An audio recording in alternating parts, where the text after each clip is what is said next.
지금 총리 제안건으로 난리가 났는데 여기서 박영선 전 장관이 의아한 답변을 해서 논란이 훨씬 더 커지고 있습니다. 이뿐만 아니라 등 돌린 조선일보 소식, 그리고 홍준표 시장과 윤석열 대통령의 만남 이후로 국민의힘 내부의 싸움, 이와 관련해서 정말 많은 소식이 전해지고 있는데요.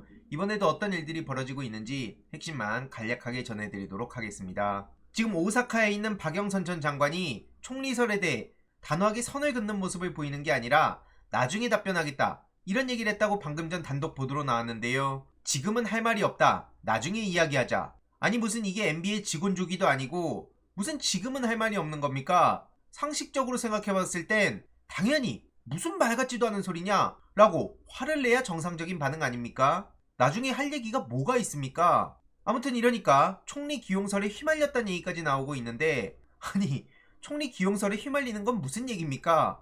아무튼 그만큼 지금 상황이 이상하게 흘러가고 있다는 거고요. 심지어 페이스북에 오늘 이런 글을 남겼습니다. 대한민국의 미래를 생각한다면 너무나 중요한 시기라 협치가 기묘하다고 생각한다. 지금 이 시기에 그것도 4.10 심판에서 말 그대로 압승을 하고 윤석열 정권 제발 몰아 좀 내달라, 3년은 너무 길다, 힘들다, 못 살겠다, 이런 얘기가 나오는 마당에 협치가 기묘하다고요?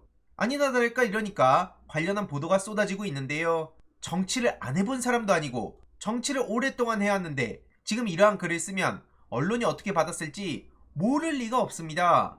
이러니까 해당 소식을 접한 시민들은 당연히 뻔뻔하다, 무슨 말 같지도 않은 소리냐, 이런 반응들을 보이고 있는 거고요. 지금 이런 상황을 두고 비선 개입 의혹까지 번지고 있습니다. 그도 그럴 것이 대통령실의 인사 난맥상, 특히 비선 라인의 인사 개입 정황을 보여준다, 이런 말이 나올 수밖에 없는 게 대통령실에서는 모르는 일이다, 이런 식으로 박영선, 양정철, 김종민 인선에 대한 얘기가 남일이다, 이런 반응이 있었는데, 또 다른 쪽에서는 이거 비선 라인이 개입한 거 아니야? 이렇게 앞뒤 안 맞는 얘기가 계속해서 나오냐, 상식적으로 납득이 안 간다, 이런 얘기가 나오고 있는 거죠. 이런 막장스러운 상황이 계속되니까 조선일보에서도 아예 등 돌리고 대놓고 비판을 하고 있는데요. 윤석열 대통령은 어디가 얼마나 망가졌는지도 잘 모르는 분위기다, 이렇게 뼈를 때리고 있습니다. 108석 참패보다 받아들이는 자세가 문제다. 박영선 총리설에 대해서는 대통령실 공식 조직이 몰랐다고? 이러니까 비선에 대한 얘기라는 거고요. 당연히 조선일보가 민심을 생각하고 이들이 반성하고 변화하고 이런 의도가 아닙니다. 지금 윤석열 대통령을 계속 품고 가다가는 자칭 보수 진영 자체가 말 그대로 붕괴를 하고 전멸을 할 수 있으니까 이대로는 안 된다, 윤석열 대통령을 쳐내야 된다, 갈아타는 분위기가 나올 수 있다는 거죠. 아무튼 본격적으로 비판을 저렇게 대놓고 하고 있는 상황이고요. 더 웃긴 건 박영선, 양정철, 김종민 이렇게 슬쩍 떠보더니 갑자기 장제원 비서실장 유력 검토 소식이 전해지고 있습니다. 이게 얼마나 웃긴 상황입니까? 심지어 윤석열 대통령을 홍준표 시장이 만났다고 하는데요. 야심 없는 총리, 충직한 비서실장을 골라야 된다, 이런 얘기가 오갔다고 합니다. 최근 서울 모처에서 만찬회동을 했다고 알려진 거고요. 지난 16일 4시간가량 둘이 저녁 식사를 함께 했다고 합니다. 그러면서 전국 현안과 관련해서 주로 묻고 홍준표 시장이 답하고 이런 시간을 보냈다는 건데요. 홍준표 시장은 이런 말을 전했다고 하죠. 차기 국무총리 후보로는 야당과 소통이 가능하고 야심이 없는 사람을 골라야 된다. 그리고 대통령 비서실장 선택 기준으로는 정무 감각이 뛰어나면서도 대통령에게 충직한 사람이 필요하다, 이런 취지로 얘기를 했다는 건데, 이거 하나만 한 소리 아닙니까? 누가 야심이 가득 차고 자기만 생각하고 그런 사람을 국무총리로 쓰려고 할 것이며, 비서실장으로 누가 정무 감각 없고 대통령한테 그냥 아무 말이나 하고 아무 생각 없는 사람을 뽑자고 하겠습니까? 아무튼 그러더니 본인이 이런 제안을 했다는 건데요. 장제원 비서실장과 김한길 국무총리를 추천했다고 알려졌습니다. 야, 총리 후보자는 야심이 없어야 된다고 하는데 김한길 씨가 야심이 없나요? 그리고 장제원 비서실장을 추천했다고요? 장제원 씨가 정무 감각이 있고 충직하다고요? 하여튼 저 세계관은 알다가도 모르겠습니다. 도대체 무슨 세계관에 빠져 있길래 이런 얘기를 아무렇지도 않게 주고받는지 모르겠다는 의미고요. 심지어 일각에서는 홍준표 시장한테 총리직 제안한 거 아니냐, 이런 관측도 나왔다고 하지만 그건 없었다고 얘기하고 있습니다. 아무튼 중요한 거는 그렇게 윤석열 대통령 비난하더니 어느 시점에 저렇게 90도로 인사를 해서 이때도 홍준표 시장이 많은 비판을 불러오지 않았습니까? 본인 살 길만 늘 찾아다니면서 저렇게 고개를 숙였다가 언제 그랬냐는 듯이 또 까다가 이걸 무한 반복하는 거 아니냐, 도대체 무슨 이게 정치냐, 이런 반응들도 괜히 나오는 게 아니라고 봅니다. 계속 말씀드리지만 그리고 홍준표 시장은 지금 여의도에 있는 게 아니라 대구시장인데요. 이렇게 나오는 소식들만 보면 여당 대표인 줄 알겠습니다. 아무튼 그러더니 국힘의 원로들도 윤석열 대통령에 대한 책임론을 불러일으키니까 나는 의문인데? 나 그렇게 생각 안 하는데? 홍준표 시장은 이렇게 선을 긋고 있는 거죠. 당내 일각에서 대통령 책임론이 나오지 않았습니까? 다른 정치인들은 물론이고 비윤계와 국힘 원로들도 이렇게 비판했습니다. 그런데 이와 관련해서 홍준표 시장은 원로들 말도 일리는 있지만 글쎄요, 이런 식으로 그냥 넘기는 건데요. 대통령은 대선 지선에서 이기지 않았냐? 그러니까 윤석열 한동훈 책임론에 대해선 그 둘을 같이 놓고 보는 건 좀 아닌 것 같은데 한동훈이 문제 아닌가? 이런 식으로 슬쩍 가르마를 탄다는 거죠. 이렇게 본인의 커뮤니티에 글을 직접 남긴 건데요. 야, 진짜.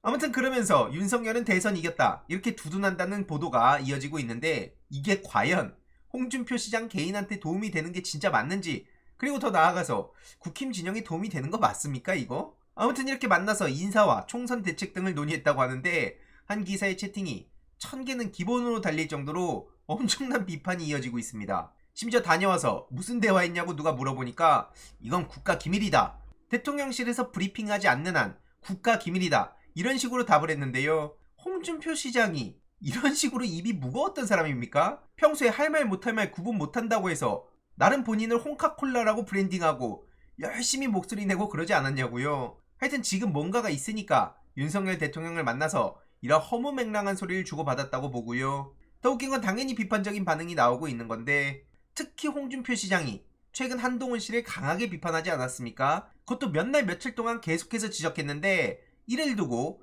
야, 그동안 고생한 한동훈을 만나서 위로하지 못할 망정 대통령은 홍준표를 만나고 있다고? 이게 뭐하는 거지? 한동훈을 입에 담지도 못할 정도로 비난한 게 결국 홍준표 뒤에 윤석열이 있었기 때문이구나, 이런 식으로 지금 쪼개진 겁니다. 이 갈등은 앞으로 수습할 수 없을 정도로 번질 수밖에 없고요.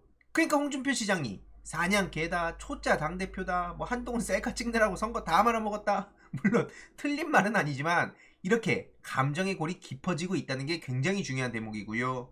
이러니까 73년생 한동훈을 쓴 사람은 홍준표 시장을 물고 뜯는 거 아니겠습니까? 홍준표는 좌파 이중대다, 제2의 조국 수홍이다, 내가 홍준표라면 정 한동훈 밀치고 대선 나가고 싶으면 이준석 무리가 또 제2의 탄핵을 획책하고 있다, 이렇게 비판할 텐데 어디 무슨 말 같지도 않은 소리를 하냐, 이렇게 주장하고 있는 거죠. 그런데 참고로 웃긴 건 또 이 대목인데요. 이준석 씨는 최근 홍준표 시장을 총리로 모셔야 된다. 그러자 홍준표 시장은 그래도 이준석 정도면 괜찮은 정치인이다, 이런 식으로 티키타카 하지 않았습니까? 그리고 지금도 이준석 씨는 윤석열 대통령을 향해 계속해서 비판의 목소리를 전하고 있습니다. 그럼 도대체 홍준표와 이준석과 윤석열과 한동훈과 이들의 관계는 뭐가 어떻게 되는 겁니까? 아무튼 제일 중요한 건 윤석열과 한동훈이 다시 결합을 하는 건 어려워 보이고요. 그리고 이준석 씨가 저런 얘기를 한다고 해서 그래도 좀 합리적인데? 좀 다른데?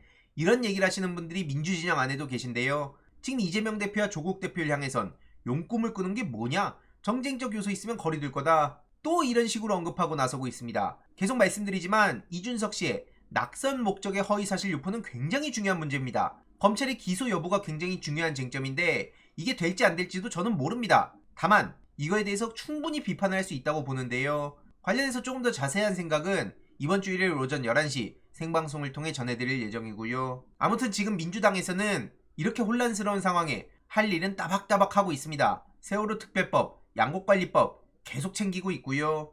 윤석열 대통령의 그동안 거부권 남발도 새로워진 민주당, 이재명의 민주당에서 바로잡겠다고 계속해서 경고하고 있습니다. 지금 정부 여당은 정신 못 차리고 전부 다 포퓰리즘이라고 반대를 하면서 언플만 쏟아내고 있는데요. 그러든 말든 민주당은 우리들이 해야 할 일 계속하겠다, 전세사기 특별법이랑 가맹사업법도 계속 처리하겠다, 이렇게 예고했습니다. 그래서 이번 내용을 요약해보자면 박영선 전 장관이 말도 안 되게 협치 얘기를 해가지고 당연히 역풍을 맞을 수밖에 없는 거고요. 이번 4.10 총선을 보고도 협치 얘기를 한다면 이거는 다른 목적이 있다고 밖에 생각을 할 수가 없습니다. 보수 진보를 떠나서 많은 시민들이 민주당에 압도적인 힘을 몰아줬는데 갑자기 또 협치를 꺼낸다고요? 이게 말이 된다고 생각합니까? 이후로 어떤 소식들이 전해지는지 계속 지켜보면서 소식 전해드리도록 하겠습니다. 협치는 말 같지도 않은 소리 좀 그만하십시오. 이번 내용도 유익했다면 구독, 좋아요, 알림 설정 멤버십 가입 정말 큰 힘이 된다는 점 말씀드리고 싶습니다. 주위에 널리 공유 부탁드립니다.